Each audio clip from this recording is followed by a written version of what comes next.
copines, on se retrouve aujourd'hui pour une nouvelle vidéo. Je viens vous présenter une revue du fond de teint Fenty. Alors, si vous me suivez sur les réseaux sociaux, vous savez que c'est une vidéo que j'ai déjà tournée. En effet, j'ai acheté le fond de teint Fenty il y a presque 2 semaines. Et j'ai été hyper emballée au début avec ce fond de teint. Mais genre vraiment, je suis tombée amoureuse. C'est-à-dire que la couleur match parfaitement. La texture est hyper agréable, il est mat mais en étant lumineux, c'est assez particulier mais je trouve ça super génial.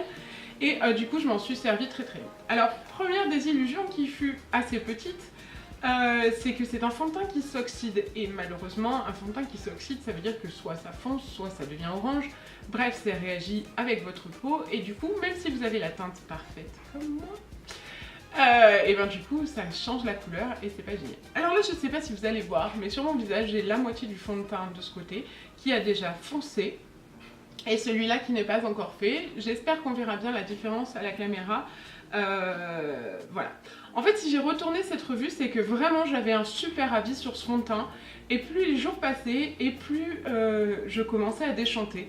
Je sais pas pourquoi, ma peau a besoin de plus de temps d'adaptation pour un fond de teint pour pouvoir faire un vrai avis. Et du coup, eh bien, il y a des petites choses qui sont apparues après et qui me déplaisent vraiment. Par exemple, samedi dernier, donc la veille du jour où je devais vous poster cette vidéo, je me suis retrouvée à faire mon teint avec un nouveau soin. Et le fond de teint a carrément viré orange. J'étais dans ma voiture, je me suis regardée dans le miroir pour remettre du rouge à lèvres. Et là, mon teint était orange, c'était dégueulasse. Vraiment, c'était pas beau et c'était... quand même un orange assez subtil, c'était pas du orange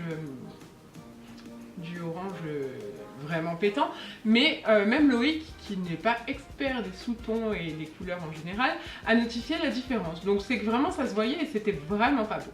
Donc je me suis dit, je vais pas pouvoir faire ma revue en disant waouh, il est trop bien, il est génial, alors que maintenant je suis un peu déçue par ce fond de teint. Donc ce que je vais faire, c'est que je vais le réutiliser avec différents soins, avec différentes manières d'application, et je pourrais m'en faire une vraie idée, même si c'était ce que je pensais avoir déjà fait, et pouvoir donner le plus d'infos possible à propos de ce fond de teint. Alors, première chose, j'ai essayé avec une base et sans base. J'ai essayé sans soin, j'ai essayé avec soin, j'ai essayé avec un autre soin. Donc en fait j'ai plusieurs problématiques. C'est un fond de teint dont j'adore la couleur, mais il s'oxyde, donc il faut prendre un ton plus clair si on veut avoir exactement le match parfait. Ensuite, avec certains soins, il s'oxyde encore plus vite et il n'aime pas du tout. Et j'ai certaines petites zones de sécheresse. Et c'est là que ça va intéresser les make-upines à la peau sèche. Si vous avez envie de tester ce fond de teint et que vous avez la peau sèche, fuyez. Vous allez le voir ici à ce niveau-là, j'ai la peau par exemple qui est très sèche et un petit peu à ce niveau-là et ça marque mes zones de sécheresse et c'est vraiment pas joli. Par contre pour les nanas qui ont la peau grasse, c'est un fond de teint qui devrait complètement vous plaire. Alors moi j'étais persuadée d'avoir trouvé le Graal en matière de fond de teint et je suis un peu déçue parce que vraiment j'étais très contente au premier abord de ce fond de teint, il tenait super bien, il avait une très jolie couleur et tout ça et au final ben, les décontenus qu'il y a à côté ça me gâche un peu le plaisir.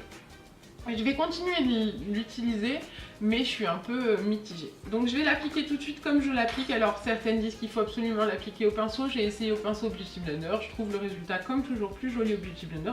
Donc je vais vous montrer comme je fais à mon habitude. Donc sur ma peau ici j'ai un soin, c'est la crème La Roche-Posay. Et un petit peu, je voulais essayer en fait l'enlumineur crème en dessous le fond de teint, voir ce que ça donne. Parce que j'arrive pas à comprendre le concept en fait, parce que normalement les fonds de teint mat, si tu mets de l'enlumineur en dessous, c'est pas censé se voir. Mais tout le monde le fait, alors je me suis dit bon, il y a peut-être une subtilité que je ne comprends pas. Et voilà.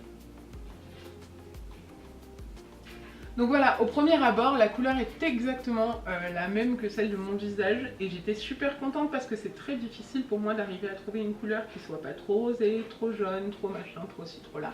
C'était la teinte parfaite. Même le Kate Von D que je trouvais vraiment très très bien au niveau de la teinte est au final un poil trop clair et du coup celui-ci était parfait.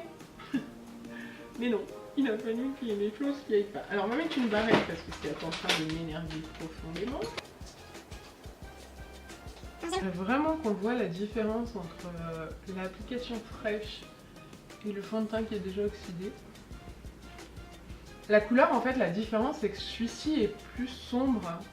C'est pas hyper flagrant. C'est pas comme le jour où j'ai mis le soin où ça m'a rendu.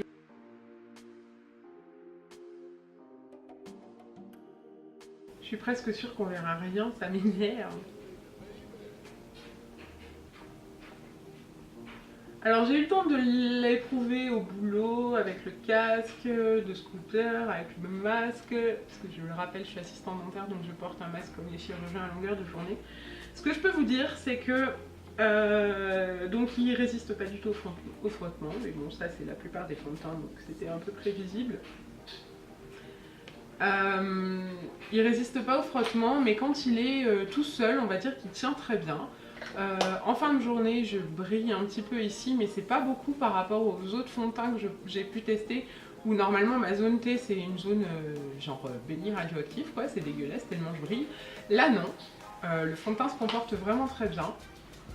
Honnêtement, je le trouve magnifique, il a un fini velouté, mais je trouve qu'il est quand même lumineux, il est pas mat, vraiment mat quoi. Et il fait vraiment une très jolie peau, je trouve que il arrive à unifier, il cache mes rougeurs, mais il reste quand même léger et transparent. Ça fait pas une épaisseur incroyable.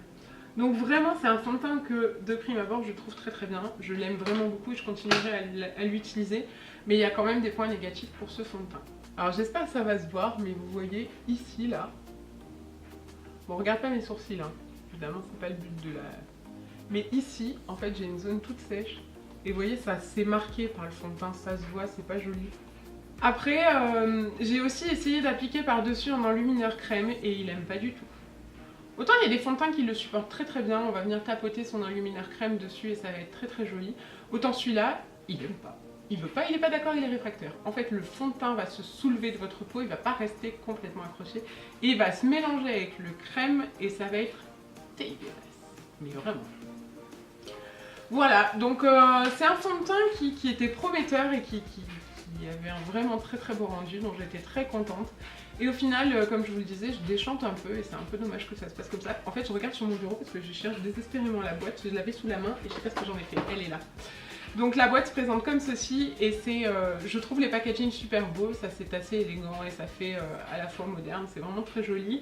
Quant à la bouteille, je ne vous l'ai même pas présentée, elle se présente comme ceci et là encore c'est une bouteille en verre très épais, très lourde, il y a 32 ml de fond de teint, 32, pourquoi 2, je sais pas. Il s'appelle Pro Filter Soft Matte Longwear Foundation, fond de teint satiné longue, satiné, longue tenue. C'est le Pro Filter et moi j'ai la teinte 210. Donc dans l'ensemble, c'est un fond de teint qui coûte pas très cher puisqu'il coûte 34 €.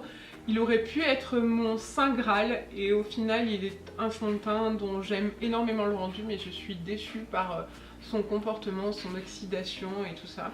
Donc je vous avoue, ça me rend triste quand même. Ouais, je suis triste. Bon, je sais pas si vous l'avez testé, je sais pas ce que vous en pensez, j'aimerais beaucoup avoir votre avis là-dessus, j'aimerais beaucoup que vous me disiez si vous l'avez testé et vous avez été déçu, si vous l'avez testé et vous l'avez adoré. Bref, comme toujours, je veux tout savoir. C'est tout pour moi pour cette revue, je pense que je n'ai plus rien à ajouter puisque je vous ai dit les points principaux. S'ils font le même fond de teint avec pas d'oxydation et pas de mélange avec les produits crème derrière, on a le Graal absolu. Messieurs, dames, les fabricants de fond de teint, écoutez-nous! Nous avons besoin d'un fond de teint comme ça, mais pas qui s'oxyde et qui devient d'une couleur un peu bizarre. J'espère que c'est pas trop bizarre en fait l'oxydation. J'arrive pas vraiment à me rendre compte à part quand je suis dehors dans ma voiture, mais voilà. J'espère que cette revue vous a plu. Si c'est le cas, n'oubliez pas de la partager et de mettre des pouces en l'air. Et en attendant la prochaine vidéo, je vous fais plein d'énormes bisous. Et je vous dis à très vite les make-up. Ciao ciao.